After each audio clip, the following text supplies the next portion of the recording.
Bonjour tout le monde et bonjour d'ailleurs aux gastronogeeks. Ouais, non, parce que si vous êtes ici, c'est que vous avez d'abord regardé la partie 1 sur la chaîne d'Arnaud. Et à la fin de la partie 1, nous parlions de Soyouz 11 et de la fin tragique de son équipage. Mais l'histoire de Soyouz ne s'arrête pas là.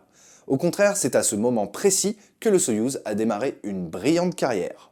Brillante comme lors de Soyouz T-10-1 ? Arrête de spoiler! Allez, générique.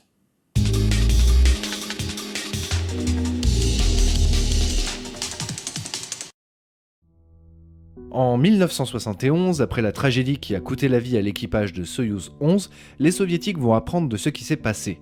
Même si on n'est jamais à l'abri d'une brèche qui laisserait s'échapper l'atmosphère, il faut que les astronautes puissent y survivre. C'est ainsi que sont développées des combinaisons intravéhiculaires hermétiques, les Sokol, qui permettent, dans le vaisseau, d'avoir une arrivée d'oxygène et de pression dans la combinaison grâce à des tuyaux reliés au vaisseau. Ainsi, si la capsule se dépressurise, les astronautes peuvent survivre pendant un bon moment. Mais pour autant, ce ne sont pas des combinaisons pour sortir dans l'espace. En effet, on est loin des combinaisons extravéhiculaires. Les Sokol ne sont pas autonomes et n'ont pas toute la sophistication nécessaire pour permettre aux cosmonautes de sortir de la capsule. D'où le terme de combinaison intravéhiculaire.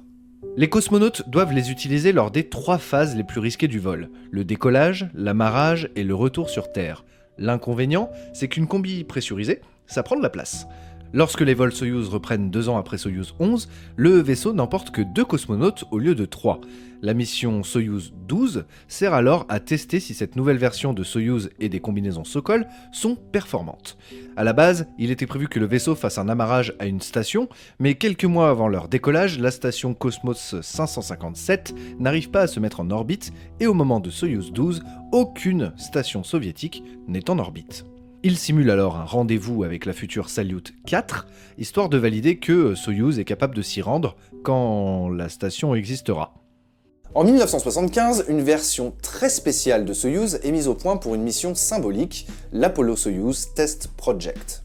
Le but, amarrer un vaisseau Apollo et un Soyouz en orbite et se faire rencontrer les deux équipages dans un contexte de guerre froide. Le souci, c'est que sur les vaisseaux Apollo comme sur les Soyouz, le port d'amarrage est mal. Pour s'amarrer, il faudrait qu'un des deux pays accepte d'avoir un port femelle. Mais bon, complexés, les deux refusent d'être la femme. Les ingénieurs vont alors s'arracher les cheveux à concevoir un port d'amarrage hermaphrodite afin de contenter les deux nations. Mais ces ports seront d'ailleurs toujours utilisés plus tard sur les navettes spatiales et les futurs vaisseaux Crew Dragon et Starliner. Et la mission est un succès technique. Les vols à deux vont continuer pendant quelques années avant l'arrivée de la version T de Soyouz, permettant d'emmener à nouveau 3 cosmonautes. On installe à nouveau des panneaux solaires et cette version commence vraiment à ressembler au Soyouz que l'on connaît aujourd'hui. On ouvre aussi les vols vers les stations Salyut à des cosmonautes de pays de bloc soviétiques, mais aussi à des Européens. C'est ainsi que la mission Soyouz T6 emporte le premier Français dans l'espace, Jean-Luc Chrétien, qui s'offre un séjour sur Salyut 7 en 1982. Tout roule jusqu'en 1983 où 2 incidents vont entacher à nouveau les Soyouz. La mission Soyouz T8 à destination de Salyut 7 a des problèmes pour s'amarrer à la station, tentant tout ce qui est possible, mais l'approche est compliquée. Les tentatives d'amarrage ayant consommé énormément de carburant, il est décidé d'abandonner la mission et de retourner sur Terre. Et la même année, c'est au tour de Soyouz 10A de subir un accident qui restera gravé dans l'histoire. Nous sommes le 25 septembre 1983 à Baïkonour. À bord du Soyouz T-10-1, les cosmonautes Vladimir Titov et Gennady Strekalov s'apprêtent à s'envoler vers Salyut 7. Alors qu'ils sont dans la capsule prêts à décoller, un incendie se déclenche sur le pas de tir. Les flammes commencent à atteindre la fusée. Les cosmonautes ne le réalisent pas encore, mais leur fusée est sur le point d'être détruite, et eux avec. Au sol, les responsables du lancement activent alors la commande de la tour de sauvetage pour extirper la capsule et les cosmonautes de cette situation dangereuse, mais rien ne se passe. Les câbles de la commande ont déjà brûlé. Les cosmonautes ne pouvant pas déclencher la tour par eux-mêmes, la commande est déclenchée depuis le sol par une liaison de secours.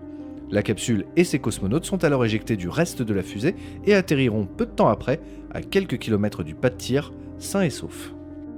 Ouais, de là, décidément, ils ont la poisse. C'est clair. D'ailleurs, si vous voulez plus d'infos sur cet incident, vous trouverez dans la description ma vidéo sur les tours de sauvetage. Ouais, j'en ai fait une moi aussi. Ouais, mais moi je l'ai faite avant toi, espèce de plagieur. Dis, t'aurais pas sorti une vidéo sur Apollo 12, genre 2 ans après que moi j'en ai sorti une, non? Bref, la mission Soyouz 10A entrera dans l'histoire comme le vol de Soyouz le plus court jamais réalisé, 5 minutes, si on compte depuis le temps du déclenchement de la tour jusqu'à l'atterrissage sous parachute. Ce sera également la seule fois, en tout cas à l'heure où on écrit ces lignes, que la tour de sauvetage, système de secours indispensable, sera déclenchée de façon opérationnelle. D'autres petits incidents similaires à celui de jeudi dernier se produiront, notamment celui relaté par Arnaud dans la partie 1. Les vaisseaux Soyouz évoluent encore au fil des années avec les versions TM à partir de l'époque Mir jusqu'à l'ISS, les versions TMA ensuite, et l'actuelle et récente version MS, vaisseau notamment utilisé par Thomas Pesquet en 2016. Cette nouvelle version, avec de meilleurs instruments, permet désormais de rejoindre la Station Spatiale Internationale en 6 heures, là où les versions précédentes mettaient 2 jours. Attends, tu vas un peu vite en besogne, Vincent, parce que t'as pas parlé de Soyouz TMA 14M, qui a eu un petit souci une fois en orbite. Comme pour Soyouz 1, un seul des 2 panneaux solaires s'est déployé. Ouais, enfin, ça a rien changé à l'approche de l'ISS, et au final, il s'est déployé une fois amarré à la station.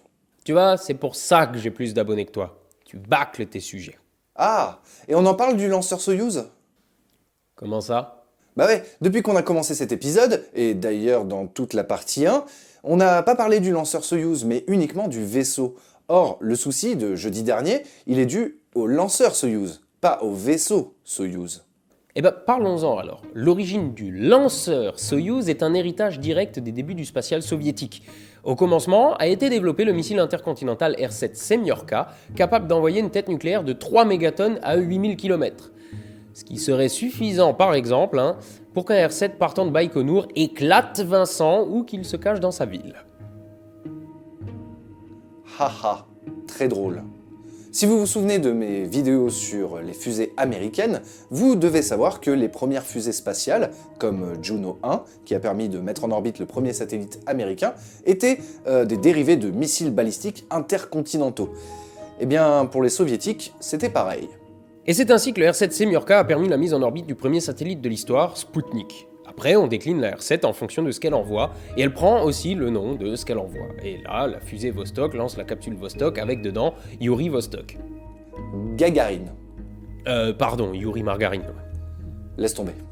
Puis vient le tour des fusées Voshrod et leur capsule Voshrod, dont on se souviendra pour la première sortie dans l'espace de l'histoire, effectuée par Alexei Voshrod. Alexei Leonov. Ouais, c'est ça.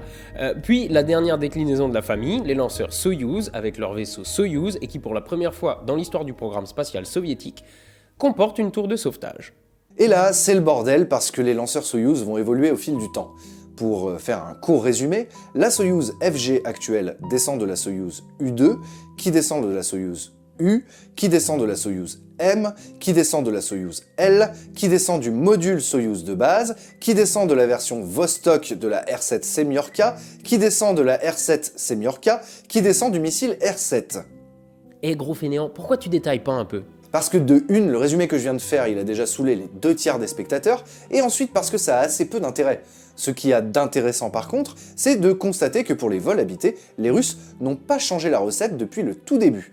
Et ça, c'est vraiment impressionnant. Et pour les lanceurs de satellites aussi. En effet, belle transition au passage. J'ai aucun mérite, vu que c'est toi qui écris mes répliques. C'est pas faux. Pour les lancements de satellites et stations spatiales, les Russes utilisent des protons et d'autres lanceurs, mais utilisaient et utilisent toujours aujourd'hui les fusées Soyouz.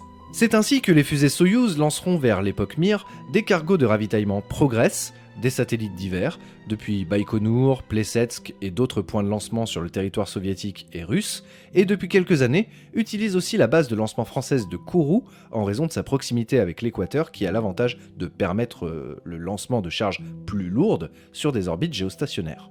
En gros, on peut reconnaître une fusée Soyouz habitée d'une Soyouz non habitée par la présence ou non d'une tour de sauvetage. En gros, s'il y en a une, ça lance une capsule habitée, s'il n'y en a pas, ça lance un satellite. Et ces lancements non habités ont aussi connu leur lot de problèmes. En 2011 par exemple, un cargo Progress se crache en Russie après un défaut d'un étage au lancement. En 2015, un Progress est lancé par une fusée Soyouz et durant le lancement, la communication est perdue. Et très récemment, un Progress échoue lui aussi à se mettre en orbite après la malfonction d'un étage. Alors, les accidents techniques, ça arrive, hein. On l'a vu du côté russe, du côté américain, du côté européen, etc. Par contre, depuis quelques années, les Russes ont l'air d'enchaîner les erreurs. En 2017 a lieu le lancement d'un Soyouz lanceur de satellite depuis la nouvelle base russe de Vostochny. Tout se passe bien jusqu'à ce que soudainement la fusée change de direction et finit par se désagréger au-dessus du Canada. À Montréal, des témoins filment la désintégration de l'étage frégate et de son satellite au-dessus d'eux. Récemment, une fuite est détectée sur l'ISS. De l'air s'échappe de quelque part. On découvre alors un trou, fait à la main, dans le Soyouz. L'enquête est en cours et contrairement à ce que les sites plus sensationnalistes que scientifiques osent raconter, il n'y a à l'heure actuelle aucune preuve qu'il s'agisse d'un acte volontaire de sabotage. Les Américains étant inquiets de cet incident, et à raison, le patron actuel de la NASA, Jim Bridenstine, s'est rendu en Russie pour rencontrer le patron de Roscosmos, l'agence spatiale russe, qui s'appelle Dmitri Rogozin. En attendant les conclusions officielles de l'enquête, les deux hommes se sont rendus le 11 octobre à Baïkonour pour assister au lancement d'un Russe et d'un Américain vers l'ISS, Alexei Ovchinin et Tyler Hague. Les lancements de Soyouz habités étant devenus une routine, personne ne s'attendait à l'échec de ce lancement, qui a tendance à confirmer les craintes des experts sur l'état actuel du programme spatial russe et menace également l'avenir de la station spatiale internationale. Tandis que nous écrivons ces lignes, l'enquête vient de démarrer, même si les images du lancement auraient tendance à accuser les étages latéraux du lanceur.